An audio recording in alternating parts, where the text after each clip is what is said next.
everyone, welcome to Gosport Railworks. My name is James and today we'll be looking at another Farish locomotive, the Class 04 if I remember correctly. Yes, 04 with wasp stripes. Have to remember that. Anyway, I'll pop this little thing here and I'll quickly read out the product code, which is 371-050C, a Class 04 diesel shunter, running number of D2283 in BR green with wasp stripes. Have a quick look at the packaging, which actually uses the old foam inside packaging, so doesn't really bother me. I'm not too sure if this is the latest version or just an older one, but never mind. Quick brief of the paperwork. The usual Bachmann, I'll zoom out a little bit. Usual Bachmann Collectors Club and warranty, all that normal stuff, and a single bit of paper detailing the actual Class 08. It's the same, all the pieces inside and how to remove things, and also where to, basically how to remove the body and also where to lubricate it. I would like to mention that this is not DCC ready, but I'm quite sure this one can be DCC'd with hard wiring. Let me just have a quick look. Doesn't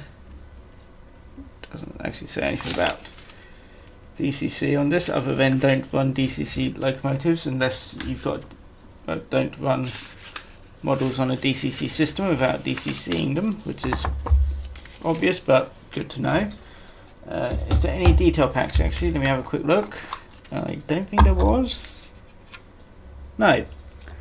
There's no inside detail, so that saves me trying to explain all that lot.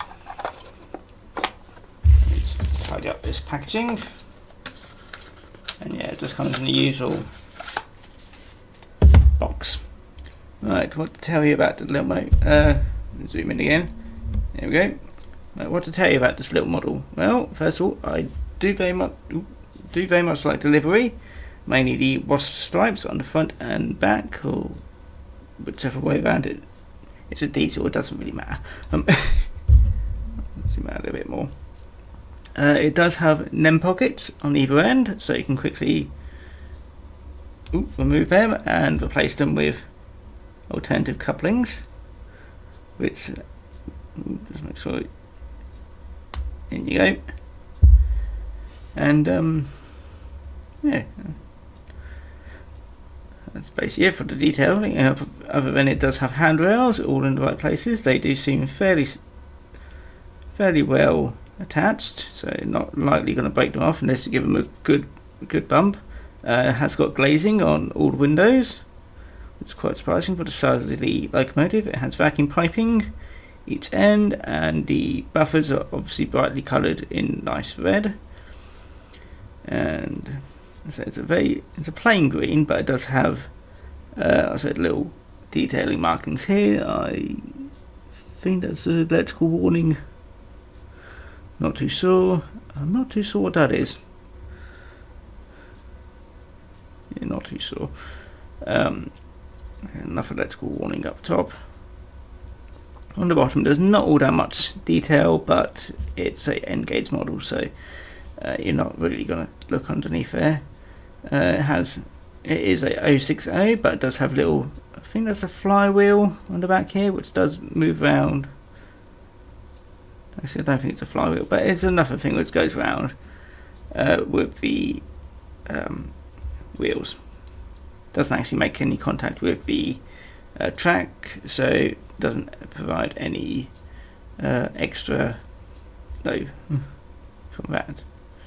But the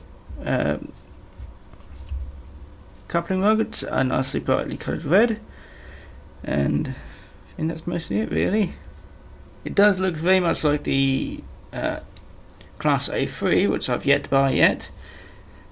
Don't know why I said yet twice, but the main way you can tell the difference between them is that the Class A4 has a completely flat top and Class A3 has a little raised bit here, and the Class A4 has no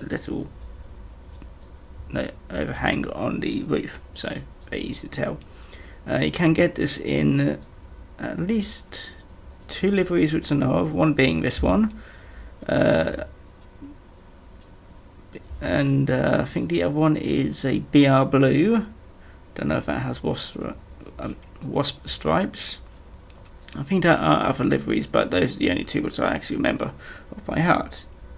So yeah, let me cut to where I tell you a bit more about the actual locomotive class. So then I'll get on to testing it, how well it pulls. So soon a sec. The British Rail Class 04 was a 060 diesel mechanical shunting locomotive class built between 1952 and 1962, and was the basis for the later Class 03 built by British Railways workshops. The Class 04 locomotives were supplied by the Drury Car Company, which at the time and for most of its existence had no manufacturing capabilities of its own. Drury subcontracted for construction work to 2 builders, both of whom had other locomotives under the same arrangement. Early locomotives were built by the Vulcan Foundry, and later examples were built by Robert Stephenson and Hawthorns. The class was distributed throughout the British railway system, but a significant decline in traffic for which they were designed resulted in large surplus of shunting engines on the network. With this reduction in the need for shunters, it was decided to standardise on the Class 05 as the light diesel mechanical shunter, and the Class 04 and 09 as the larger diesel electric shunters. The Class 04s were withdrawn from service earlier than the Class 03, being taken out of service between June 1967 and May 1972, with some sold for reuse by industry. 4 were exported to Italy around 1972, with locomotive D2289 reported as still in service. 18 examples of the BR Class 04 fleet have been preserved, although there was previously a 19th example. However, this has since been scrapped.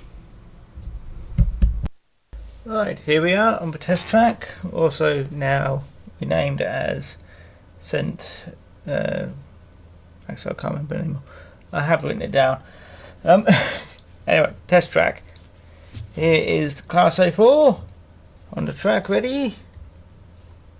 Ooh, other than not liking, there we go.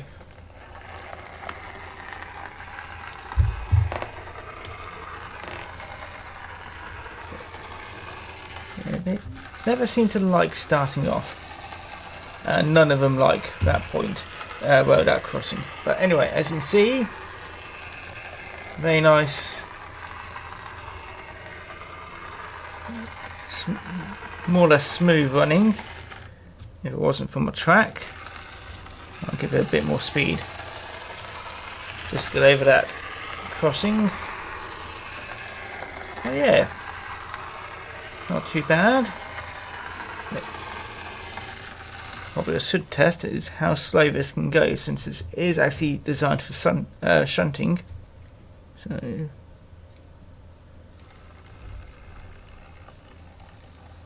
I can get down to, as usual, about a 15 on the usual backroom controller, and for DC that's actually about average, so I'll just speed up to,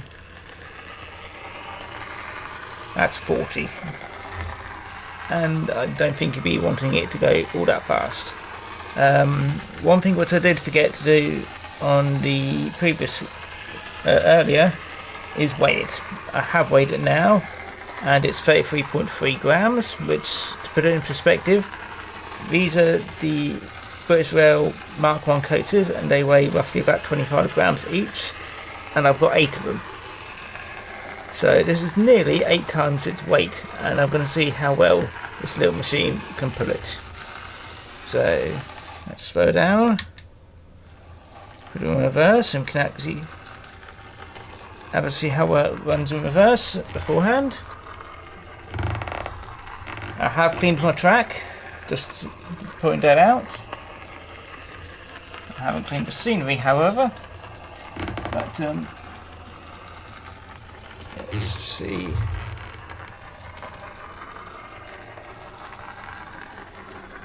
Yep. All right. Do that. I'll get this into position on a straight.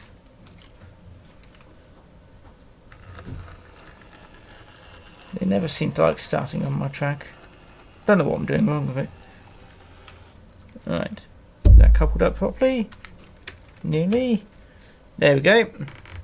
Right. Now, like I said, this is 33 grams and these are 25. So the difference is about what, 8 grams. Let's see how much we can pull.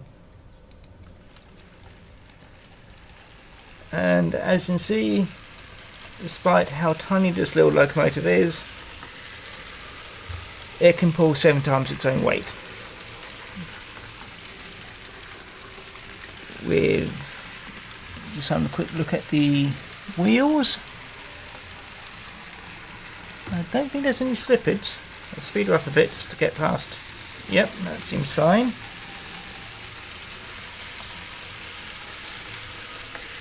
Just to also, I have remembered how much I paid for it. It's probably around, I think it's between £70 and £80, which I got from Rails of Sheffield.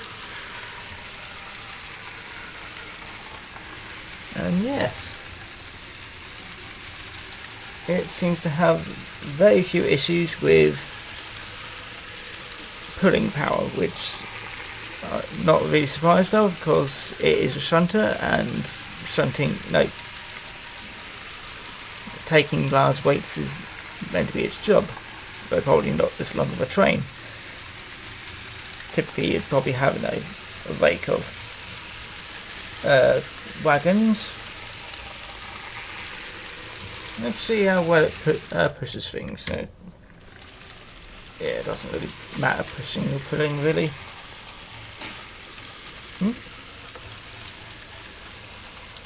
Let's run it back the other. Not meant to do that, but yeah, it doesn't seem to have any issues. So detail wise, it's fairly well detailed for its size. Pulling power, obviously you can tell it pulls whatever you throw at it, really. The only issues you might have is sometimes points and dirty track, which this isn't, but I probably need to clean it a bit more. Price wise, it's less than £100 and it's a tiny little thing, so I'd recommend it. If you want a little diesel shunter for either a small track, something like this, or even a box file one, this is something ideal for that size track. So yeah, I'll wrap this up and I'll give you a closer look in a minute. So here we are, coming out of the tunnel.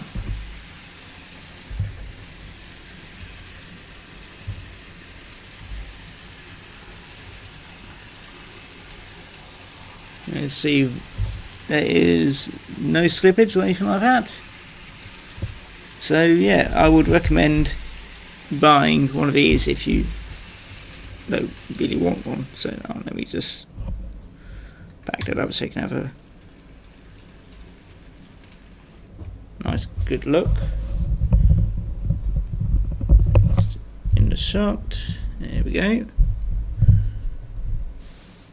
So yeah, I hope you enjoyed this review, and hopefully come back again next time. So this is James from Gosport Railworks, and I'll see you again.